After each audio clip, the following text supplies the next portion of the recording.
السلام علیکم، welcome to my YouTube channel Islamic status کندوال۔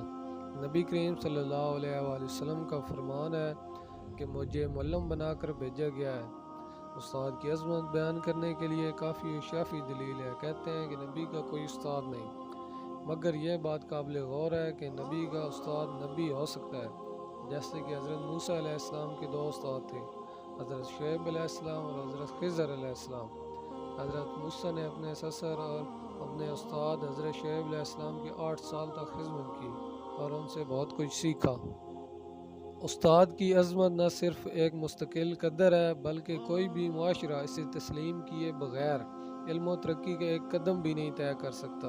حضور اکرم صلی اللہ علیہ وآلہ وسلم نے فرمایا، ابوک ثلاثہ، تمہارے 3 باپ ہیں، ایک وہ جنہوں نے تمہیں جنم دیا یعنی دنیا میں لائے، اور دوسرا وہ جس نے تمہیں اپنی بیٹی دی، اور تیسرا جس نے تمہیں علم دیا، اور فرمایا سب سے بہترین افضل تمہارے لیے وہ ہے جس نے تمہیں علم دیا۔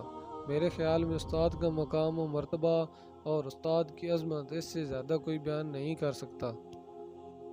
استاد کسی بھی قوم یا معاشرے کا معمار ہوتا ہے۔ وہ قوم کو تہذیب و تمدن، اخلاقیات اور معاشرتی اتار چڑھاؤ سے واقف کرواتا ہے۔ اس میں کوئی شک نہیں کہ استاد کا مقام کسی معاشرے میں ریڑھ کی ہڈی کی حیثیت رکھتا ہے، کیونکہ کسی بھی قوم کا مستقبل اس قوم کے استاد کے ہاتھ میں ہوتا ہے۔ استاد ہی قوم کو تربیت دیتا ہے، وہی اسے بتاتا ہے کہ اچھا کیا ہے اور برا کیا ہے۔ گویا کسی بھی قوم کو کوئی حکومت تربیت نہیں دیتی، بلکہ ایک استاد تربیت دیتا ہے۔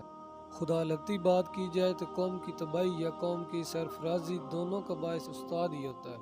استاد کی عظمت میں عظمت ہے زمانے کی، تعظیم ملے اس کو ادب سکھانے کی۔ دنیا میں جو رہتا ہے تعلیم تو لینی ہے، ہر علم ضروری ہے، یہ بات خدا نے کی۔ تاریخ کی کتابوں میں لکھا ہے کہ جب ہندوستان کی انگریز حکومت نے حضرت علامہ اقبال رحمۃ اللہ علیہ کو سر کا خطاب دینے کا ارادہ کیا تو اقبال کو اس وقت کے گورنر نے اپنے دفتر آنے کی دعوت دی۔ اقبال نے یہ خطاب لینے سے انکار کر دیا، جس پر گورنر بے حد حیران ہوا۔ وجہ دریافت کی تو اقبال رحمۃ اللہ علیہ نے فرمایا، میں صرف ایک صورت میں یہ خطاب وصول کر سکتا ہوں کہ پہلے میرے استاد مولوی میر حسن رحمۃ اللہ علیہ کو شمس العلماء کا خطاب دیا جائے۔ یہ سن کر انگریز گورنر نے کہا، ڈاکٹر صاحب، آپ کو تو سر کا خطاب اسی لیے دیا جا رہا ہے کہ آپ بہت بڑے شاعر ہیں، آپ نے کتابیں تخلیق کی ہیں، بڑے بڑے معقولات تخلیق کیے ہیں، بڑے بڑے نظریات تخلیق کیے ہیں، لیکن آپ کے استاد مولوی میر حسن رحمۃ اللہ علیہ صاحب نے کیا تخلیق کیا ہے؟ یہ سن کر علامہ اقبال رحمۃ اللہ علیہ نے فرمایا، جواب دیا کہ مولوی میر حسن نے اقبال تخلیق کیا ہے۔ جناب والا، تاریخ کی کتابوں میں لکھا ہے کہ یہ سن کر انگریز گورنر نے حضرت علامہ اقبال رحمۃ اللہ علیہ کی بات مان لی اور ان کے کہنے پر مولوی میر حسن رحمۃ اللہ علیہ کو شمس العلماء کا خطاب دینے کا فیصلہ کر لیا۔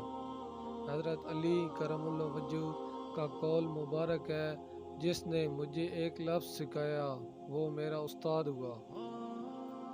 یہ ہے کہ مقام ادب اور اس سے ملتا ہے سچا نصیب، سچی دولت جو کبھی ختم نہیں ہوتی۔ اگر آپ کو ہماری ویڈیو اچھی لگے تو برائے مہربانی ہمارے یوٹیوب چینل کو سبسکرائب کر دیں اور ہماری ویڈیو کو شیئر کر دیں تاکہ یہ معلومات اور انفارمیشن اور بھی آگے لوگوں تک پہنچ سکے۔